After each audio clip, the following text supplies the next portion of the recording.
Kali ini saya akan membahas tentang beberapa hal yang terkait dengan kewirausahaan, ya. Jadi Anda nanti habis kuliah ini matang wirausahane, gawe usaha, insya Allah Bismillah jos lah ya berhasil, ya. Yang pertama adalah terkait dengan sumber daya alam. Nah ini, jadi kita itu kalau mau mendirikan suatu usaha, ya, atau mau melakukan usaha tertentu, ya, terutama di sini tentu saja yang terkait dengan ekonomi, ya kan, peningkatan ekonomi atau ya yang terkait dengan ekonomi, bukan hanya peningkatan. Artinya yang peningkatan kan berarti sudah punya, yang belum punya berarti ya mendirikan atau mengusahakan, ya, usaha ekonomi. Nah, itu yang pertama yang dipertimbangkan adalah sumber daya alamnya, ya. Contoh, tiba-tiba punya ide sangat hebat, aku mau bikin yang di sini belum ada. Bikin apa? Bikin usaha onderdil pesawat gitu ya. Terus ini gimana? Ya kan? Harus mempertimbangkan sumber daya alamnya dulu. Emang di situ ada lapangan pesawat, ya kan? Emang di situ ada pabrik onderdil pesawat, gitu, harus dipertimbangkan.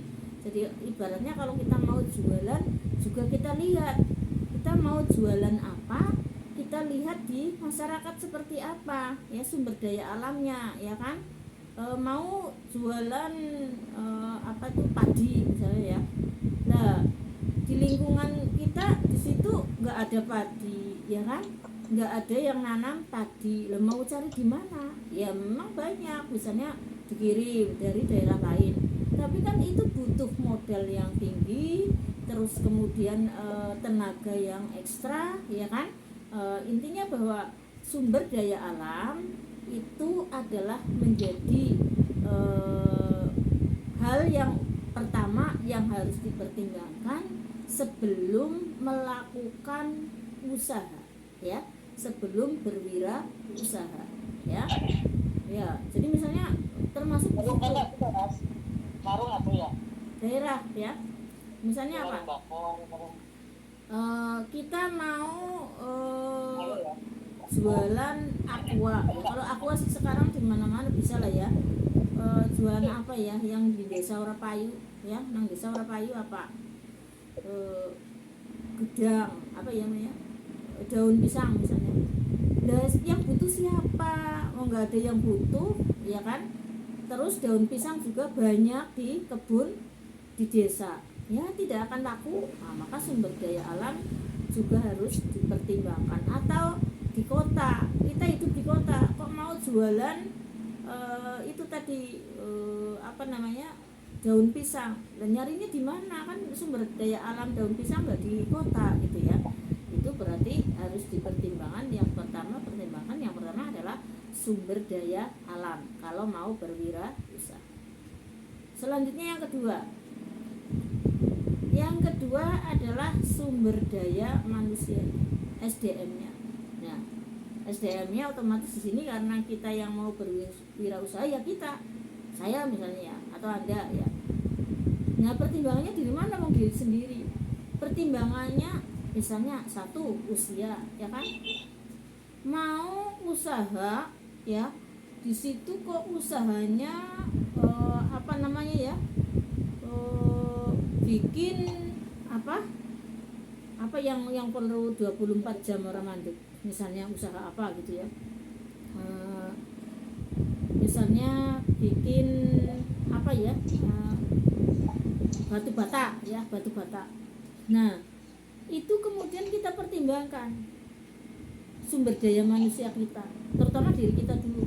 Satu, apakah kita mampu untuk planning bikin batu bata? Satu, ya, bisa enggak? Nah, mengapa perlu ngerti bisa apa enggak walaupun orang lain yang melakukan? Karena apabila kita tidak tahu sama sekali orang lain yang melakukan, maka kualitasnya tidak bisa dijamin, ya. meragukan, jangan-jangan batu batanya buruk kita tapi tidak tahu. Jadi setidaknya kita tahu ilmunya kalau tidak bisa melakoni gitu ya. Nah itu dari sumber daya manusia gitu ya. Terus kemudian di samping pengetahuan kita mampu apa tidak, juga kekuatan kita di usia kita yang sudah segini gitu ya, apakah mampu bergerak di bidang itu. Misalnya apa, harus sampai ke sana kemari ya kan, harus ngurusi ke sana kemari, mampu enggak gitu. Nah itu namanya sumber daya manusia. Selanjutnya tenaga yang kita gunakan, kita pikirkan juga sebagai sumber daya manusia. Misalnya tadi ya, masalah pengetahuan tahu, terus masalah kekuatan fisik tapi kurang kuat, enggak apa-apa, kita ambil, kita rekrut karyawan yang pinter, yang kuat, yang strong gitu ya. Nah tapi ada pertimbangan lain lagi. Nah kalau ngambil karyawan siapa ya kan, terus yang selanjutnya pertimbangannya tidak hanya siapa, kekuatannya. Nah tidak hanya sampai situ juga, kejujurannya, keikhlasannya itu juga diperhitungkan kalau memang kita usahanya mau lancar sukses. Kenapa? Yaitu sangat berpengaruh SDM ya, sumber daya manusia. Kenapa? SDM adalah sumber daya ya, sumber daya itu tidak ada yang terpenting, tapi kalau dilihat dari semua sumber daya yang ada, sesungguhnya manusia itu adalah pengendalinya ya kan, penentunya. Artinya apa? Mau baik buruk suatu perusahaan, mau berhasil atau tidak suatu usaha, itu adalah manusianya terutama. Contoh ya, sudah punya motor bagus ya, kerjaan Gojek misalnya ya, terus di situ punya SIM ya kan. Nah terus juga punya banyak pelanggan, tapi SDM-nya yang melakukan Gojek itu, supir Gojeknya tadi kok di situ males, suka tidur ya, terus kemudian tidak tepat waktu, suka terlambat, yuk hancur itu misalnya contoh itu. Jadi memang sumber daya manusia itu suatu hal yang sangat luar biasa untuk menentukan kesuksesan. Di samping itu juga harus memiliki pertimbangan-pertimbangan yang sangat kompleks ya.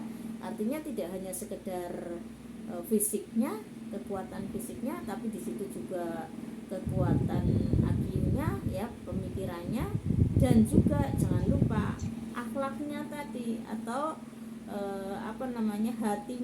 hatinya soleh atau tidak ya. Nah solehnya di situ yaitu tadi jujur ya, punya karyawan gak jujur, bubos ya, kon nunggoni toko malah didoli duitnya ora diweken bose ya kan. Nah terus kon jadi antar barang ya, yang beli orangnya pesen satu bawa dua, yang satu uangnya untuk sendiri. Ini contoh. Makanya kalau orang-orang Cina ya, orang-orang asing di negeri kita, mereka berhasil banget. Kenapa? Itu ada itu manajemen sumber daya manusianya, yaitu apa? Satu, tidak ada karyawan yang kerja di Cina yang memegang keuangan. Pasti yang memegang keuangan adalah bosnya itu tadi, Cinanya itu tadi. Orang percaya ngono tiliki ya, di toko Majenang, toko Burung atau toko ndi bae ngrangone Cina, mesti sing nyekel kasir kuwi Cinane, kudu wong Jawane, iya kan? Nah, itu tidak memegang keuangan. Jadi kok jadi suruhan tok karyawan. Satu itu. Kedua, kudu disiplin, ya kan? Jadi telat setitik ganti, ya kan? Nah, itu. Terus pokoknya itulah ya seperti itu. Sumber daya manusia itu harus dipertimbangkan dengan berbagai hal yang kemudian di situ pertimbangannya betul-betul harus konsekuen ya. Maka kenapa orang Jawa, khususnya orang kelas menengah ke bawah, kalau usaha itu nggak pernah berhasil? Kenapa? Satu itu tadi, kalau bahasa kita nggak istiqomah. Nggak istiqomah itu artinya nggak disiplin ya kan, kalau bahasa umumnya. Contoh lah, sudah bikin warung kopi, banyak pelanggan, tiba-tiba hanya karena kondangan prai ya kan, hanya karena lebaran prai lama banget pleng orang nana kabar, akhirnya pelanggannya pindah ke warung kopi lainnya itu. Jadi di sini sumber daya manusia memang sangat penting dalam hal untuk keberhasilan. Ya termasuk mahasiswa kan begitu kan. Mahasiswa sing pada KO ora sida nerusna ora disiplin gue kon kuliah ora mangkat, kon bayar ora bayar. Walaupun semuanya sebenarnya punya problem apa? Problem waktu, problem jarak kan ya. Kalau terkait kehadiran, terkait kuliah, kalau terkait dengan biaya, problem keuangan. Tapi kan bisa solusinya bagi yang berhasil sampai sekarang apa? Ya pelalai itu tadi nang bengkel karo online kan gitu ya. Jadi orang gue terus kon nggarap tugas ya kepriye maning ya diusahakan kan gitu. Nah itu contoh. Nah terus kemudian masalah keuangan, lagi ora di duit gak kena disit gelange gitu ya, atau pedusnya didol kan gitu. Gue biaya itu. Jadi ada strategi-strategi khusus yang di situ untuk meraih kesuksesan. Nah apalagi orang berwirausaha, makanya sering kan kita lihat wah tiba-tiba bikin apa itu warung mie ayam, bakso atau ayam goreng, wah langsung bikin warung yang luar biasa, sudah seperti kafe-kafe modern ya, ada untuk tempat selfie-nya ya, foto-foto itu wah sudah bagus sekali, tiba-tiba brok tutup total, orang berjalan. Mengapa? Itu yang terpenting di situ adalah sumber dayanya harus istiqomah ya, atau harus istilahnya itu disiplin. Kalau memang jam kerja, kalau memang jam pelayanan gitu ya, itu di situ. Terus kemudian juga di sisi lainnya kalau libur paling tidak ada pemberitahuan libur kapan ada lagi, terus kemudian jam berapa tutup. Nah kalau misalnya kalau begitu kita ngurusi dunia baik umat orang sesuai dengan Islam semua kan bisa diatur ya kan, waktunya sholat gantian, karyawannya ada berapa gantian dulu kan, seperti itu. Bukan berarti saya ngomongin kayak gitu terus suruh full ya ngurusi dunia baik orang mandek gitu, bukan. Tapi ada bagaimana kita memanage waktu, memanage keuangan, bahkan memanage itu tadi. Misalnya apa? Usaha mie ayam. Ini juga harus diperhitungkan kan. Kalau mie ayam itu kekuatannya berapa jam ya? Jangan banyak-banyak. Kita prediksi kira-kira sehari itu berapa pelanggan yang masuk. Jadi orang mubah kan ada kan. Wah, kenapa Gunung Tikar tiba-tiba bikin ayam goreng banyak banget. Wah, terus seneng kono. Ternyata apa? Ternyata setelah itu nggak ada, artinya apa? Nggak ada pelanggannya, terus langsung dibuang. Malah yang entek duitnya ya. Yang baik tuh nyicil, ada pelanggan goreng disit ya, tukunya tuh sedikit, engko tuku maning. Yang kok nggak ada pelanggan dari orang anak bu ya, dikira-kira kira-kira sehari ada pelanggan berapa kan gitu ya. Oke, saya lanjutkan. Yang ketiga, keunggulan barang atau jasa yang akan kita bikin usahanya. Nah, keunggulannya di mana? Kita harus punya spesifikasi dengan yang lainnya. Misalnya apa? Tadi usaha mie ayam, bakso, kan sudah banyak banget kan? Di Cilacap, di Bogor itu sudah banyak banget. Nah, kita mau bikin yang lebih dari lainnya biar laris. Dia harus punya keunggulan. Misalnya apa? Mie ayam, bakso, kacang goreng gitu misalnya. Jadi mie ayamnya khususnya diberi kacang goreng gitu ya, atau apa kan, jadi orang lain itu memilih ke situ gitu ya, namanya keunggulan barang atau jasa. Tapi kalau zaman sekarang malah lebih itu ya, lebih kayak lebih fenomenal ya, lebih berani ya. Ada bakso kuntilanak, aduh jangan gitulah, mau bikin yang fenomenal ya, tapi ya jangan kuntilanak. Ini menjadi teman juga saya bayangnya besok enak ya, tapi ya ada juga yang suka sensasional ya, jenengan itu bakso mercon ya kan, medeni jebulannya apa saking pedesnya dijenengi bakso mercon kan gitu ya. Nah sekarang ada lagi itu bakso duren saking akeh duren ya, sekarang duren kan banyak banget baksone dikasih durennya digoreng meninggal rasanya kayak apa kowe urung tau rasaknanya. Ah tibalan ora ya esuk kuliah. bakso sego duren apa kayak apa rasanya kan gitu ya.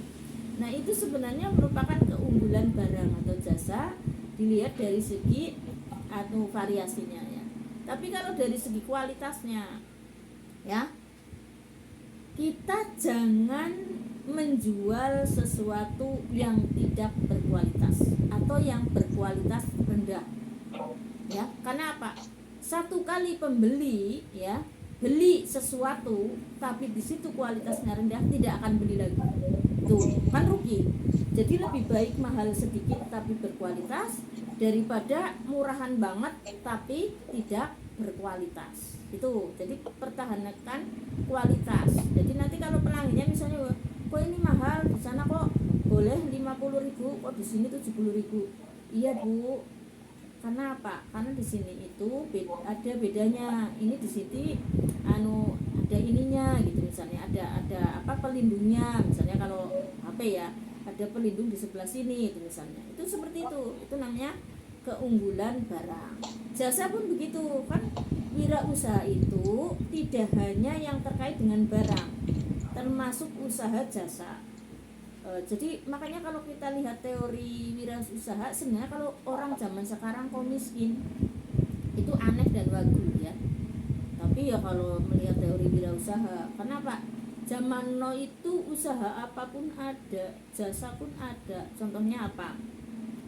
Sekarang itu banyak orang yang males transfer uang melalui HP. Karena apa? Banyak penipuan. Nah, kalau kita bikin usaha jasa transfer uang, itu kan dapat uang juga kan, cuman memang resikonya harus hati-hati, super hati-hati. Satu, kedua harus punya investasi di rekening. Untuk orang yang transfer kan biasanya bawanya uang tunai. Nah, sedangkan kita butuh transfer untuk elektronik ya kan. Mungkin ditransferkan ke Malaysia ya, masa masuk mau uang tunai 50 juta ditransfer pakai uang tunai kan enggak.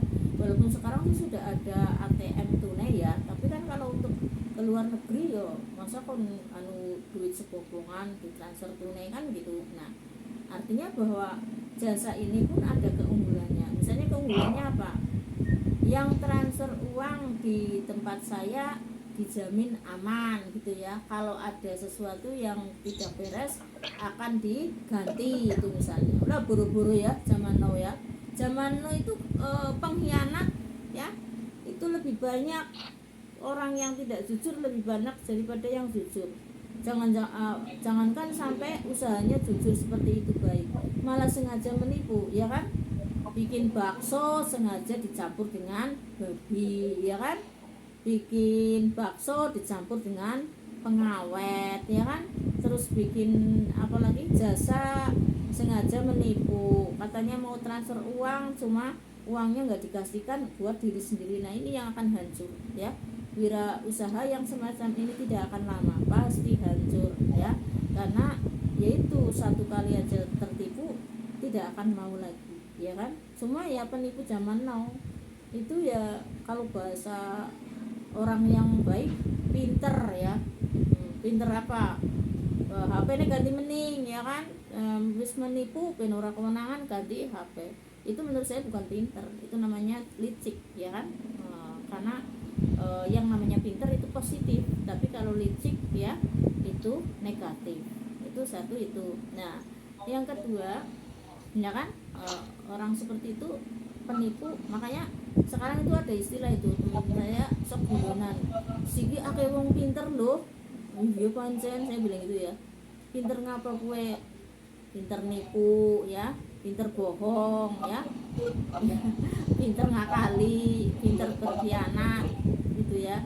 Nah itu namanya bukan pinter menurut saya, itu namanya wilet ya, licik gitu ya. Nah kalau yang pinter ya pinter ngaji ya kan, pinter kerja ya, pinter apa lagi yang baik-baik, yang positif ya.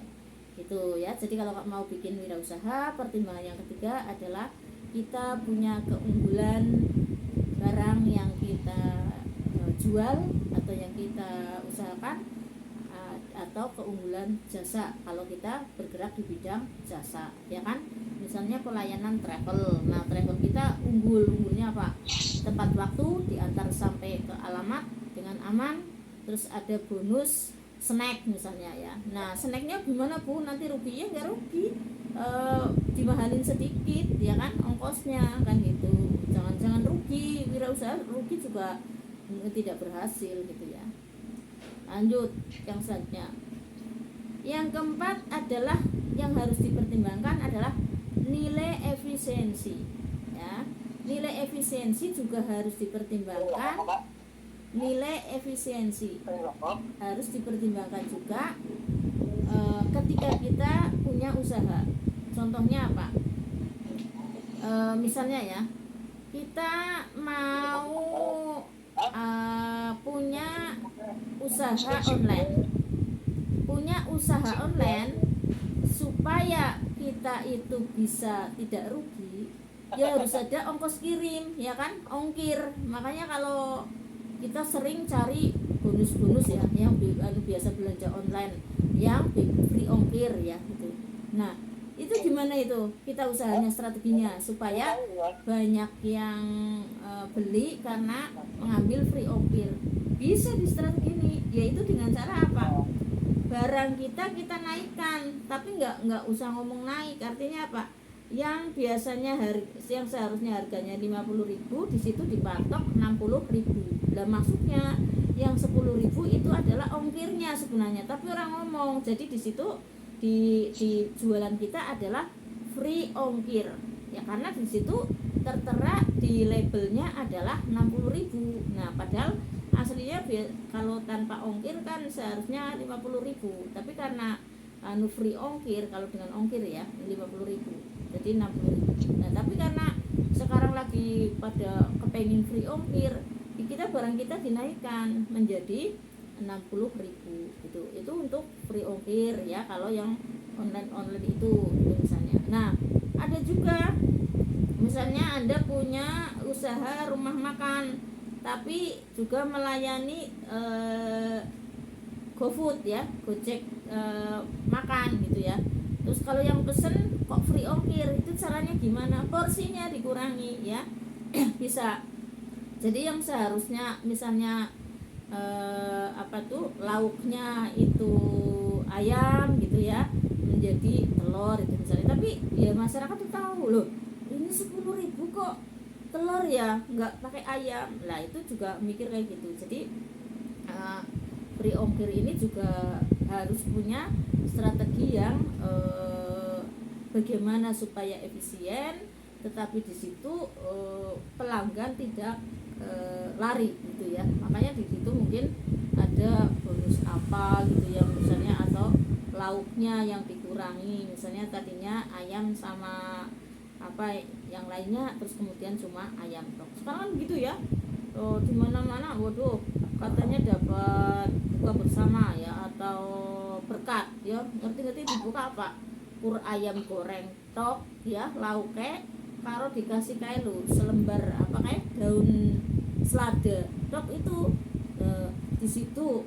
nggak ada sambelnya lagi. Itu sekarang ada itu, tapi nggak apa-apa, itu kan sekarang sudah zamannya. Yang penting nilai efisiensi itu dikemas menjadi tampak murah ya, dan tampak free ongkir, tetapi sesungguhnya kita tidak rugi gitu loh ya. Jadi pinter-pinternya ya kan. Nah, karena kan sekarang itu ada barang-barang naik tiba-tiba loh kok tetap aja ya harganya, ternyata jadi kecil ya. Molen itu dulu tuh saya beli gede-gede segini ya, sekarang kok segini kecil ya, karena harganya nggak berubah, ukurannya yang diperkecil ya. Tapi ya jangan terlalu kecil banget, dan ini nanti jadi kelihatan banget kan gitu ya. Terus itu efisiensi. Jadi memang orang wirausaha itu harus dipertimbangkan, jangan sampai rugi. Jadi modal berapa ya, terus nanti ditambah biaya ketika jual itu ditambah biaya-biaya lain, biaya belanjanya ya kan. Mau bikin warung, kenapa itu lombok ya, cabai di pasar itu belinya cuma 16.000 misalnya ya, kok sampai di warung dijual sampai 20.000, kan dipertimbangkan ketika ke pasar itu butuh bensin kan gitu ya, terus kemudian nanti plastiknya belum, nah dan lain-lain itu harus dipertimbangkan. Tapi juga tidak boleh lebih tinggi dari harga pasaran warung lainnya. Kalau lebih tinggi itu nanti akan menjadi tidak laku, ya harus umum ya.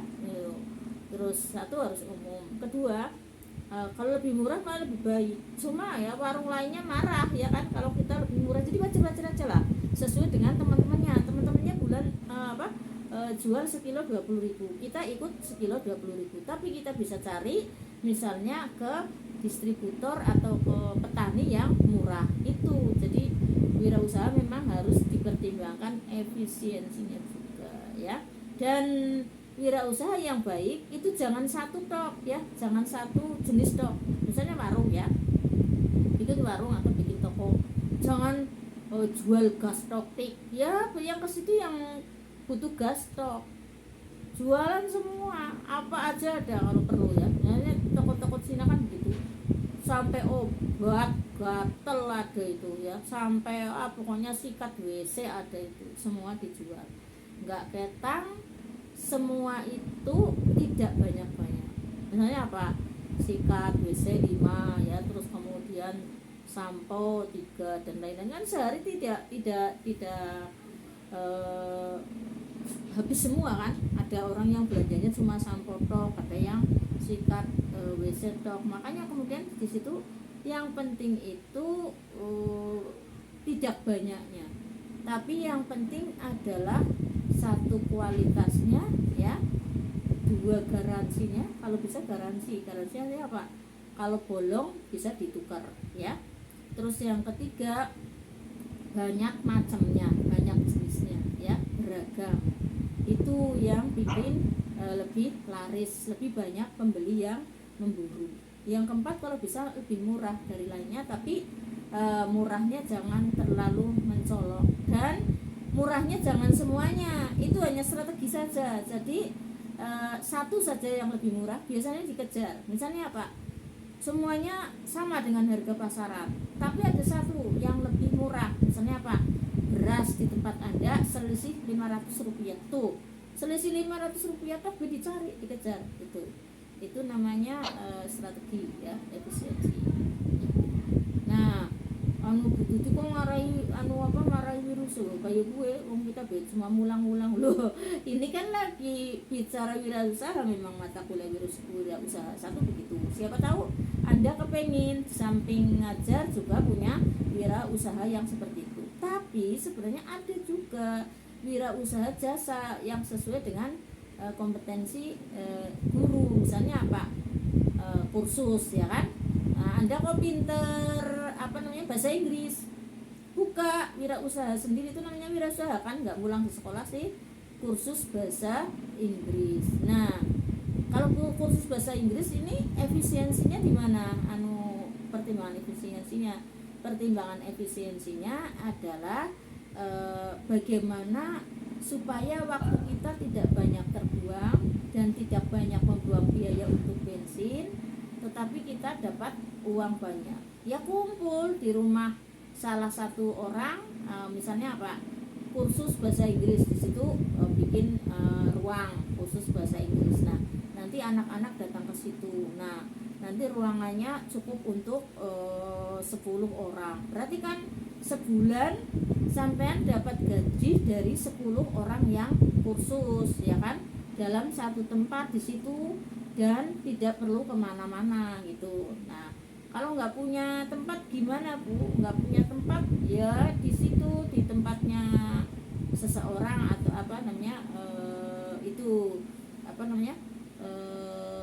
pesertanya. Misalnya mau di tempat di rumahmu satu tempat itu misalnya. Nah, tapi kalau yang seperti itu bisa pindah-pindah kan, karena kalau yang kursus yang itu lulus jadi pindah lagi. Jadi lebih baik itu menggunakan ruang tamu misalnya untuk itu, maksudnya satu ruang, bukan ruang tamu kan untuk kursusnya angel ya. Nah itu misalnya ya, jadi itu namanya pertimbangan efisiensi. Ya terus terang saja, kursus bahasa Inggris, kursus matematika. Jadi sebenarnya nyari rezeki itu kalau tahu teorinya ya, terus tadi istiqomah, tahu strateginya, itu nggak sulit kok ya kan. Di rumah aja bisa dapat duit. Cuma istiqomahnya itu yang kadang-kadang emosionalnya itu yang nggak bisa ngatur. Lagi males pray ya, lagi kondangan pray, oh yo rada di males tetap ngajar ya. Kondangannya waktu yang tidak bertepatan dengan kursus, itu seperti itu ya. Oke, kita lanjut. Yang terakhir pertimbangan dalam berwirausaha adalah kreatif dan inovatif ya. Kreatif dan inovatif itu gimana? Ya itu tadi ya. Jadi apa yang bikin menarik pelanggan gitu ya. Nah terus kemudian punya inovasi, misalnya apa? Nah sekarang ini tak ajarin ya.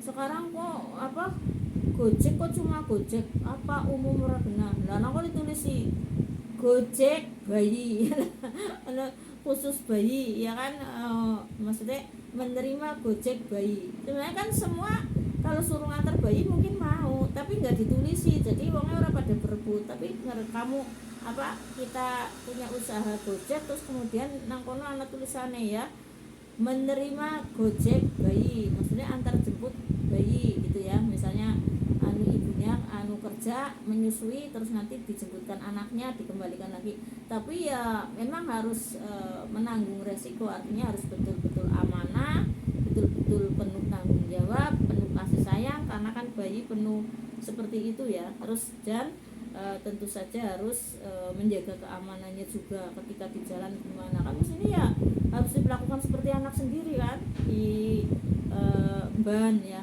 istilah Jawa nih dimban itu, di apa ya namanya ini, di peluk dan sebagainya, itu dengan nyaman dan sebagainya, itu seperti itu artinya ya hanya gambaran saja bagaimana berinovasi, artinya sesuatu yang langka ya, sesuatu yang baru ya, itu namanya kreatif dan inovatif. Itulah yang kemudian membuat usaha kita berbeda dengan orang lain, dan tentu saja ini banyak diminati, tetapi tentu saja seperti tadi indikator-indikator yang sudah saya sampaikan tadi juga harus diperhitungkan ya.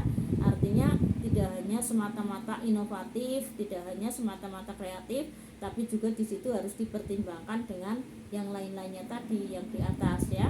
Ada pelayanan, sumber dayanya bagaimana, terus kemudian efisiensinya bagaimana, terus dipertimbangkan juga resikonya bagaimana kan gitu. Nah, itu saya kira itu saya akhiri untuk kuliah hari ini. Tapi